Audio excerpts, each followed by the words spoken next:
जेवढे काही सण आहेत भारतामध्ये तेवढे हे बोधप्रद सण आहेत. बोध आहे त्याच्यामध्ये, प्रत्येक गोष्टीत बोध आहे. विवाह संस्कार त्याच्यामध्ये बोध आहे. पती पत्नी जवळ असतानाही एकमेकाला दिसत नाही. कशामुळं?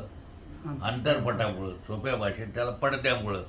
तसं अज्ञानाच्या पडद्यामुळं सर्व सुखाची इच्छा सगळेच करतात, पण ते जवळ आहे हे लक्षात येत नाही.